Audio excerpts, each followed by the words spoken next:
Education commission and committees before independence, तो उसमें हमारे पास कुछ रह गई थी, तो वो हम आज कंप्लीट कर लेते हैं।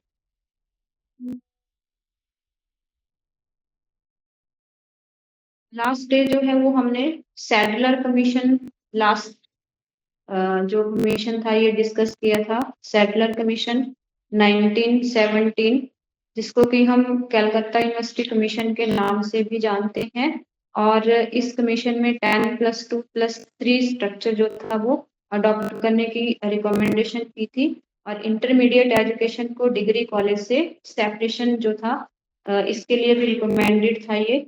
और इसमें जो है एक इम्पॉर्टेंट CAB जो सेंट्रल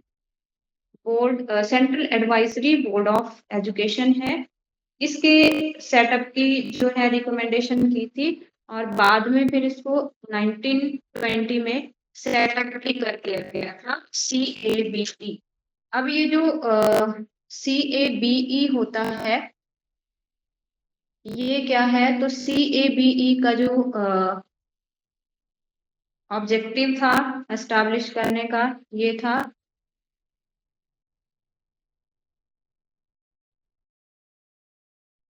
ये एजुकेशन स्टैंडर्ड की क्वालिटी को जो है वो इम्प्रूव और चेक करता है, check and improve.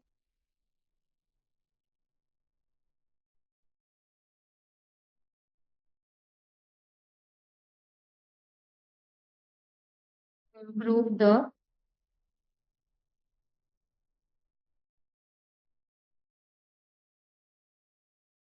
Quality of education.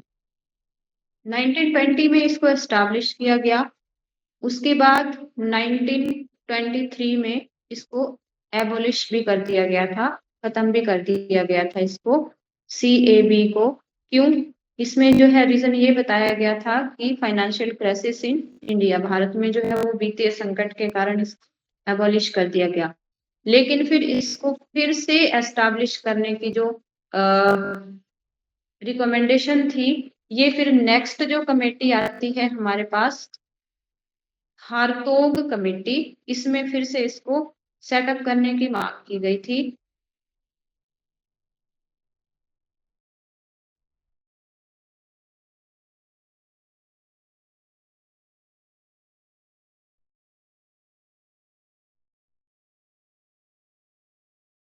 Nineteen 29, the committee focused on improving the quality and standard of university level education।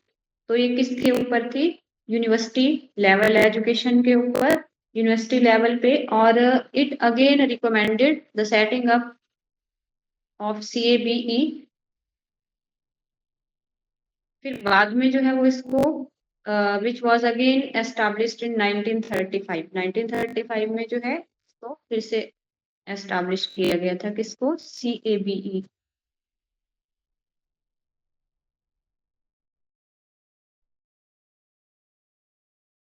This committee was focused on improving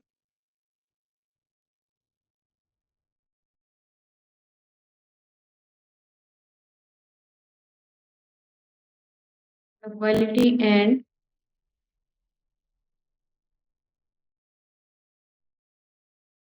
standard of university level education. It again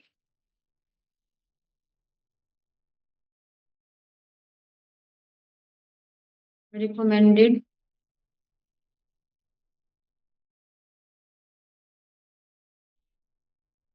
setting up of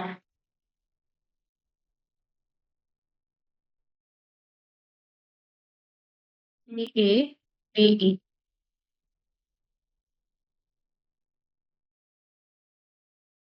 which was again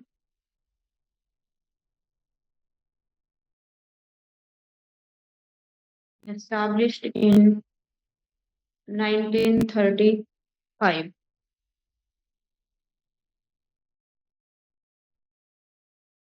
next हमारे पास आती है Sapru committee.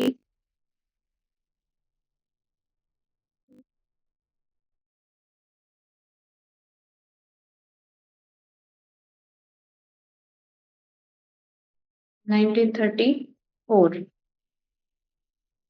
Sapru committee जो थी 1934 में appoint की गई थी। इसका क्या पर्पस था? ये यूनाइटेड प्रोविंसेस जो हमारा लार्जली प्रेजेंट उस टाइम उत्तर प्रदेश था, उस स्टेट के लिए, प्रांतीय राज्य के लिए ये एस्टैब्लिश की गई थी। इसलिए गवर्नमेंट, यूपीए गवर्नमेंट के द्वारा जो है to inquiry into the causes of unemployment in UP, Uttar Pradesh में जो बेरोजगारी थी उसके कारणों का पता लगाने के लिए। और जब बाद में इस कमेटी ने अपनी रिपोर्ट जो थी वो सबमिट की, तो उसमें जो है क्या कंक्लूजन दिया था? That the system of education commonly prevalent prepared peoples only for examination, कि वहाँ का जो एजुकेशन सिस्टम है वो बच्चों को, छात्रों को सिर्फ एग्जामिनेशन के लिए प्रिपेयर करता है and degrees, and not for any avocation of life. तो ये जो था फिर उसमें कंक्लूजन निकला था। तो ये मेनली जो थी वो यूपी के लिए ही बनाई गई थी ये कमेटी, जो यूपी स्टेट है उसमें अनएम्प्लॉयमेंट के जो काउजेस हैं इंक्वायरी करने के लिए, उनकी इंक्वायरी करने के लिए।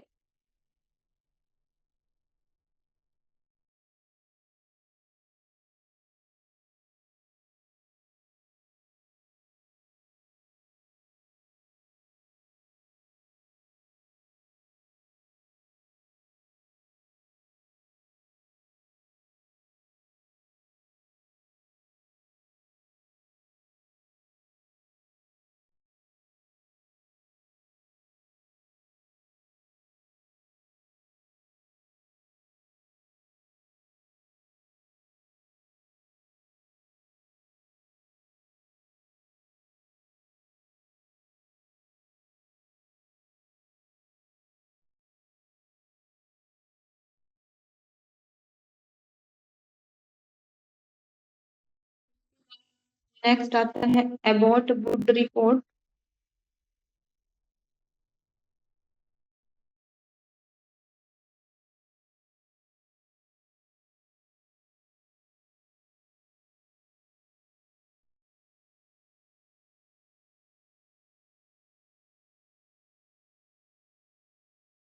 Of education.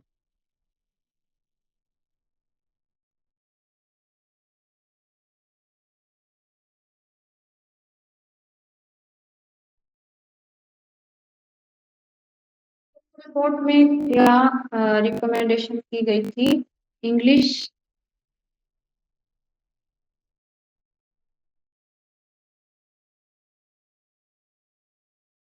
Should be the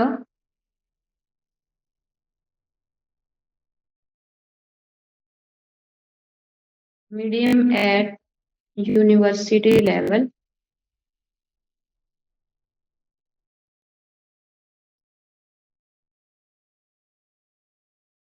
Recommended vocational training through polytechnics and setting up of vocational teachers training colleges।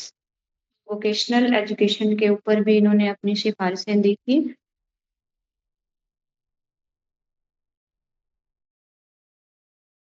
It recommended vocational training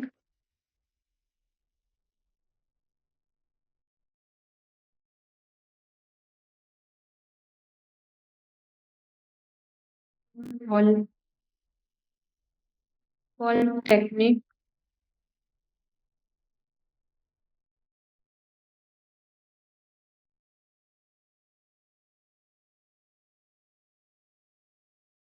in setting up of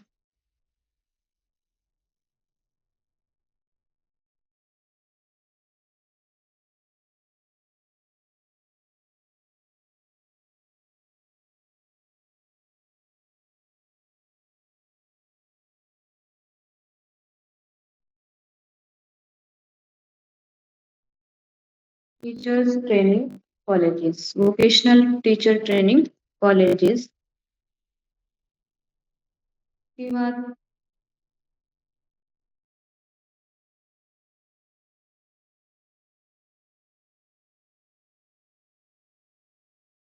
Wardha scheme of education,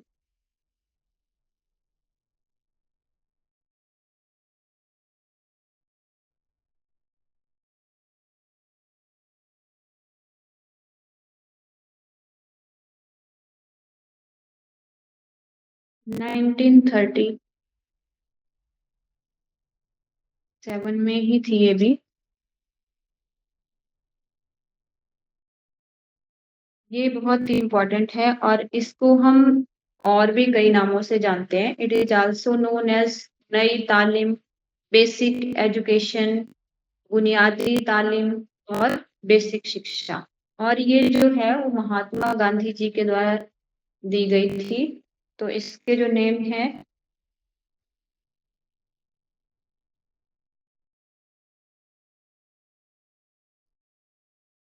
also known as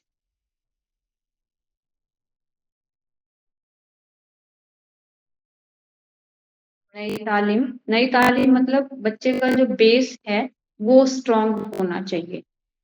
और basic education,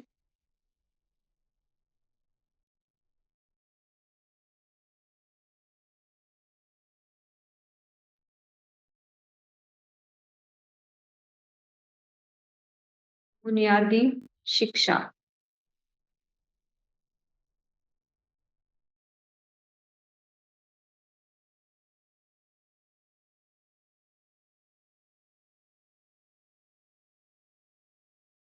this scheme is an outcome of the philosophy of Gandhi ji. मतलब ये गांधी जी की जो philosophy थी उसमें बताई गई थी। वारधा स्कीम ऑफ एजुकेशन या basic education.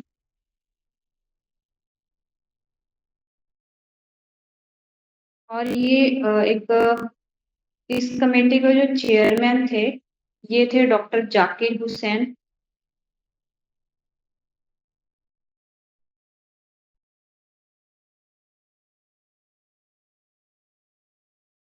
It was given A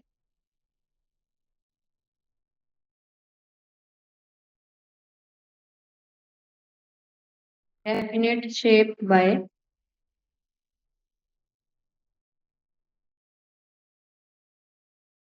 the committee under chairmanship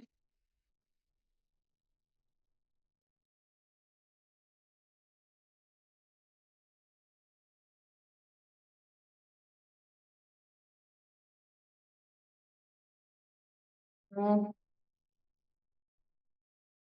Dr. Zakir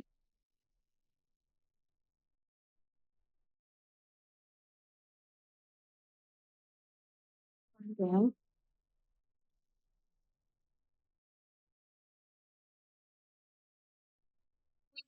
of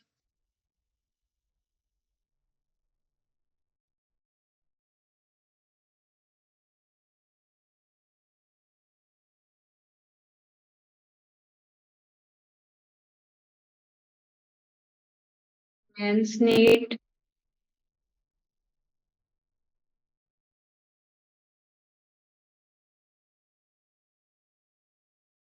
at all level। इसमें क्या बताया गया कि जो मनुष्य की जरूरतें हैं उनको हर स्तर पर जो है वो पूरा किया जाना चाहिए, इस तरह की शिक्षा होनी चाहिए। इस ऑल लेवल्स पे बताया गया था, biological, social and psychological. 3 level बताए गए थे इसमें, biological, social,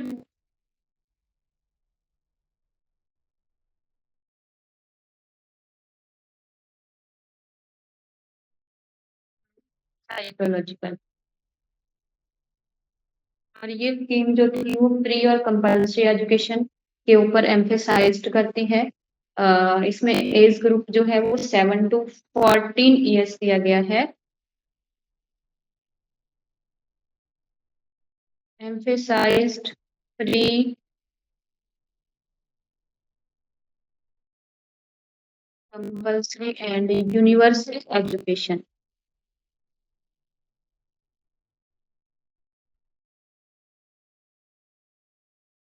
universal education for age group 7 to 14 years। और एजुकेशन जो है वो किसमें होनी चाहिए? Education should be imparted in one's mother language.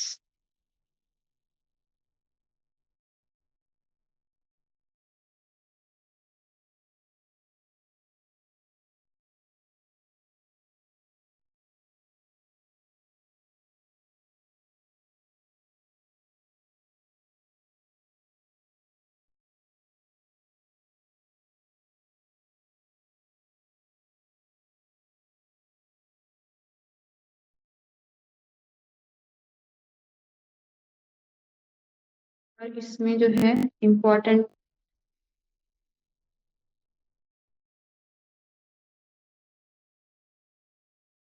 नहीं नोट किया मैंने यहाँ पे।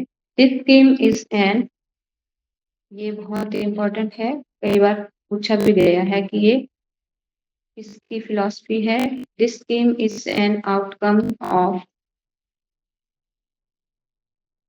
कि महात्मा गांधी ने जो था इस तरह की एजुकेशन रिकमेंड की थी, तो इन्होंने बेसिक एजुकेशन जो थी बताई थी बच्चों के लिए।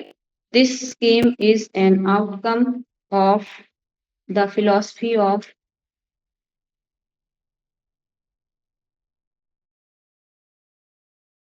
गांधी जी। गांधी जी की फिलॉसफी के ऊपर थी ये स्कीम, वार्धा स्कीम। उसके बाद नेक्स्ट आती है हमारे पास सार्जेंट रिपोर्ट।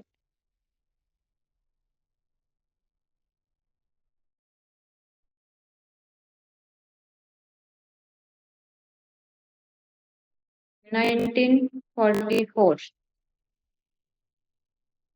सार्जेंट रिपोर्ट में क्या बताया गया? The Sargent is also called scheme of post war educational development in India.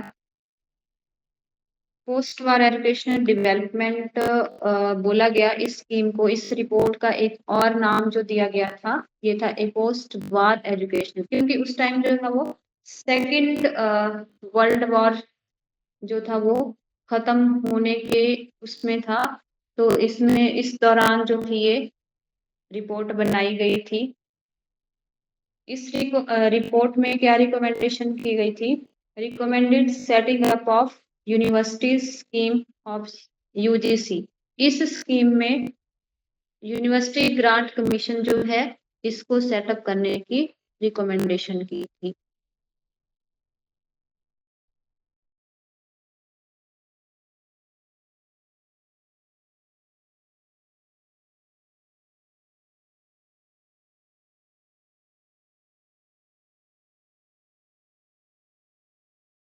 Main M जो था इस एजुकेशनल रिपोर्ट का, सार्जेंट रिपोर्ट का, ये क्या था? Reconstruct India's education system and to make free education between 6 to 11 years। अब इसमें क्या एज ग्रुप बताया गया? 6 to 11 years। मतलब भारत की जो शिक्षा प्रणाली थी, एजुकेशन सिस्टम था, उसको रिकंस्ट्रक्ट करना, दोबारा से उसको कंस्ट्रक्ट करना। और फ्री एजुकेशन जो है ये किस किस एज ग्रुप में बताई थी इन्होंने? 6 to free education between 6 to 11 year. और इस रिपोर्ट की रिकमेंडेशन के बाद जो थे वो कुछ स्टेप्स लिए गए थे, कुछ एक्शंस लिए गए थे, जिसमें एलिमेंट्री और हाई स्कूल जो थे वो एस्टैब्लिश किए गए। एस्टैब्लिश्ड एलिमेंट्री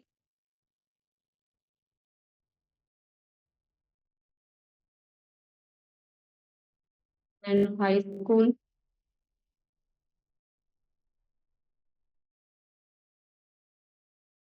ये थे हमारे जो एजुकेशन कमीशन कमेटीज और रिपोर्ट्स थी 1947 से पहले की। तो ये टॉपिक जो है वो हमारा कंप्लीट होता है। उसके बाद एक और छोटा सा टॉपिक है जहाँ से एग्जाम में क्वेश्चन कई बार आ जाता है, डिसेबिलिटीज। लर्निंग डिसेबिलिटीज जो है यहाँ से क्वेश्चन आ जाता है, टेट में भी पूछा जाता है और कई बार यहाँ से कमीशन में भी क्वेश्चन पूछा जा सकता है। जैसे कि हमारे पास कुछ लर्निंग डिसेबिलिटीज आती हैं, तो वो कौन कौन सी हैं और उनके नाम। तो लर्निंग डिसेबिलिटीज में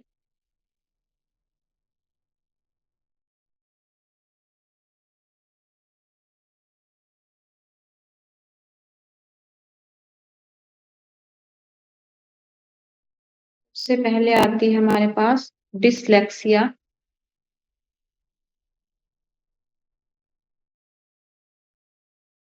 डिसलेक्सिया जो है वो किस तरह की डिसेबिलिटी है? डिसलेक्सिया में क्या होता है, specific types of learning disability. ये एक विशेष प्रकार की अधिगम जो अक्षमता है, लर्निंग डिसेबिलिटी है, जहाँ पे क्या होता है, डिफिकल्टी विथ रीडिंग राइटिंग, जहाँ पे रीडिंग में डिफिकल्टी आती है बच्चे को। जैसे कि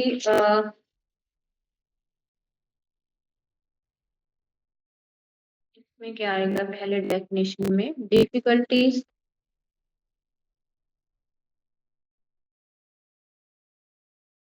विद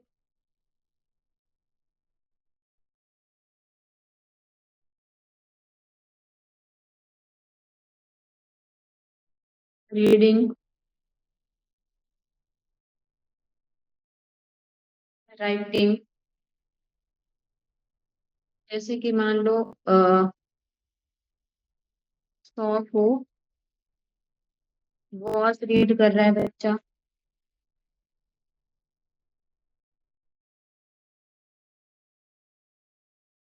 न्यूक्लियर, अनक्लियर, बी को डी, मतलब इसमें जो लेटर्स हैं वो रिवर्स हो जाते हैं। और ये जो डिसेबिलिटी है ये बाय बर्थ होती है,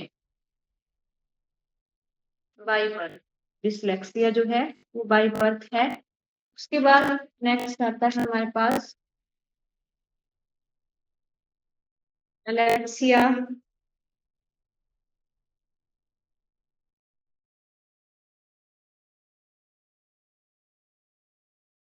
एलेक्सिया जो है ये भी एक तरह की जो लर्निंग डिसेबिलिटी है ये मानी गई है।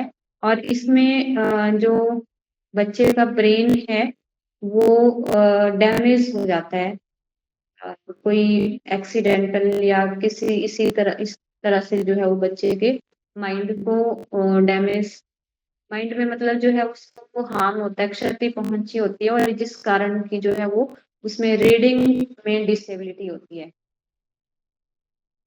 और ये acquired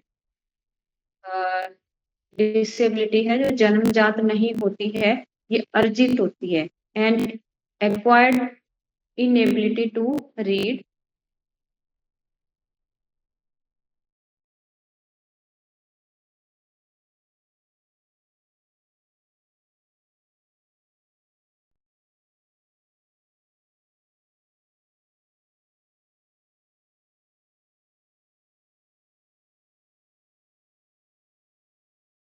that typically results from brain damage।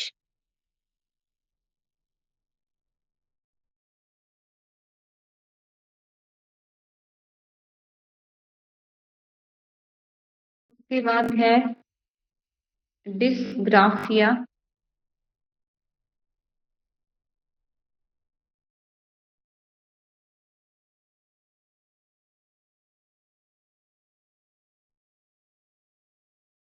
Dysgraphia जो है इसमें राइटिंग से रिलेटेड जो है वो डिसेबिलिटी आती है, स्पेसिफिकली अफेक्ट्स रिटन एक्सप्रेशन।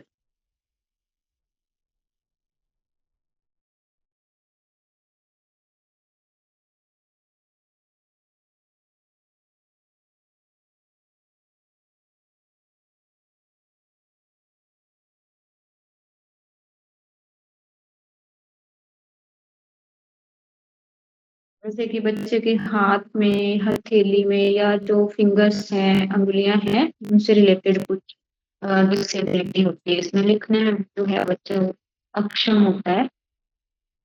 उसके बाद नेक्स्ट आती है dyscalculia.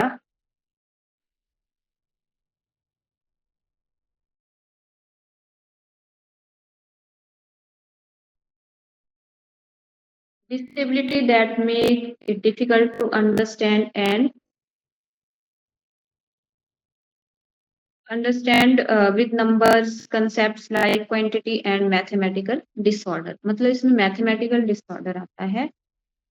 Disability that make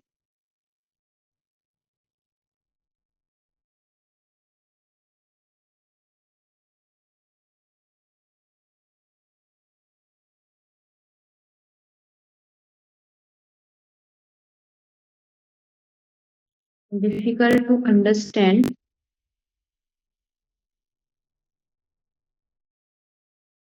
work with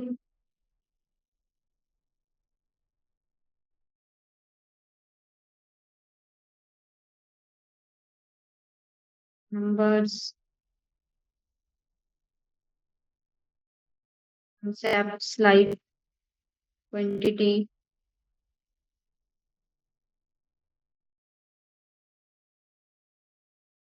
and mathematical disorder।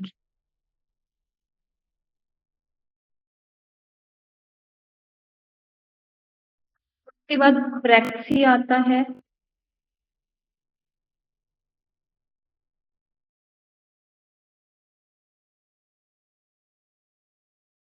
प्रैक्सिया जो है ये एक फिजिकल डिसऑर्डर है जिसमें ये एक लर्निंग डिसेबिलिटी नहीं है, एक फिजिकल डिसऑर्डर है जिसमें कि बच्चा लिखने पढ़ने सॉरी पढ़ना नहीं, लिखने चलने में टहलने में जो है वो डिसेबल होता है, एबल नहीं होता है। और ये न्यूरोलॉजिकल मोटर डिसऑर्डर इसको माना जाता है।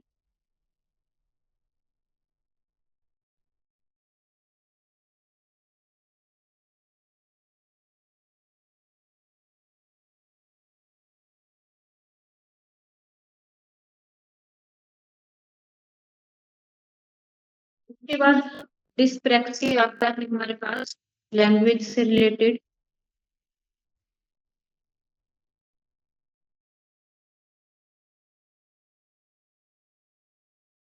लैंग्वेज कॉम्प्रिहेंशन डिसऑर्डर जिसमें भाषा को किसी भी भाषा को जो है समझने में दिक्कत आती है बच्चे को। लैंग्वेज कॉम्प्रिहेंशन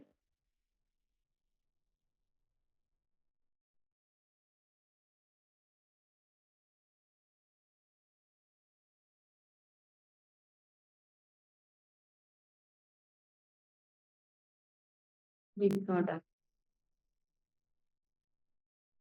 इसके अलावा जो है कुछ और भी डिसेबिलिटीज आती हैं जैसे विजुअल डिसेबिलिटी है। तो विजुअल डिसेबिलिटी जैसे नाम से पता लग रहा है कि इसमें जो है वो देखने में जो है वो प्रॉब्लम होती है बच्चे को। और या तो इसको पार्शियली डिसेबिलिटी होती है, मतलब थोड़ी सी होती है, आंशिक रूप से वो नहीं देख सकता, या जो है वो कई बार बहुत ज्यादा होती है। जैसे तो इसमें जो 40% डिसेबिलिटी होने पर ही जो डिसेबल है उसका सर्टिफिकेट बनता है। तो कम से कम उसके लिए 40% डिसेबिलिटी होनी चाहिए। उस इसमें विजुअल विजुअल डिसेबिलिटी है, ऑडिटरी है सुनने में, इंटेलेक्चुअल है जिसमें कि आईक्यू लेवल के बेस पे जो है वो डिसेबिलिटी होती है बच्चे में, सोचने की, थिंकिंग की, लॉजिकल तर्क करने की जो है वो डिसेबिलिटी होती है। लोकोमोटर आती है जिसमें कि फिजिकल एक्टिविटीज आती हैं चलने फिरने में, या हड्डियों से रिलेटेड जो है वो बोन से रिलेटेड प्रॉब्लम होती है लोकोमोटर। डिस्थीमिया है, उसी तरह से डिस्थीमिया जो है ये एक मूड डिसऑर्डर होता है। ये भी एक लर्निंग डिसेबिलिटी नहीं है, टाइप ऑफ डिप्रेशन, मतलब एक तनाव की स्थिति जो है ये होती है डिस्थीमिया। तो इस प्रकार से एक एक्ट जो है इसमें हमारे पास ये बना है। 15 जून 2017 को ये एक्ट लागू हुआ था जिसका क्या नाम है RPWT। Right to person with disability,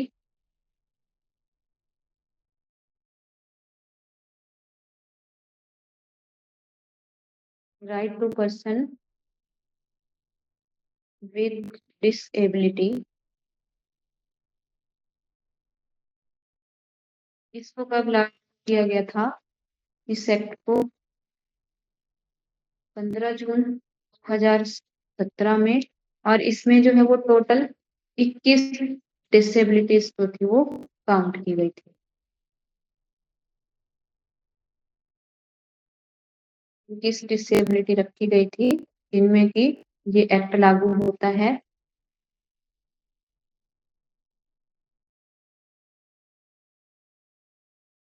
21 disabilities को इसमें इंक्लूड किया गया था।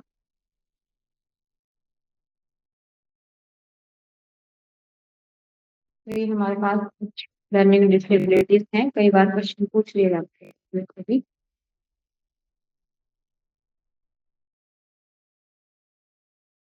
तो ये था हमारा आज का टॉपिक। आई होप आपको समझ आया होगा जो भी हमने किया, और बाकी जो है वो फिर हम नेक्स्ट क्लास में करेंगे। थोड़ा सा सिलेबस बचता है हमारा साइकोलॉजी का, जो कि एक हफ्ते में शायद खत्म हो जाएगा। उसके बाद जो है फिर जीके की क्लासेस हम कंटिन्यू करेंगे। मैम। ओके जी। मैम हमारा ना क्या क्या कवर, जो हमारा टॉपिक है वो हमने कवर किए, मुझे कैसे पता लग पाएगा मैम? एक्चुअली मैं लेट क्लासेस शुरू अटेंड कर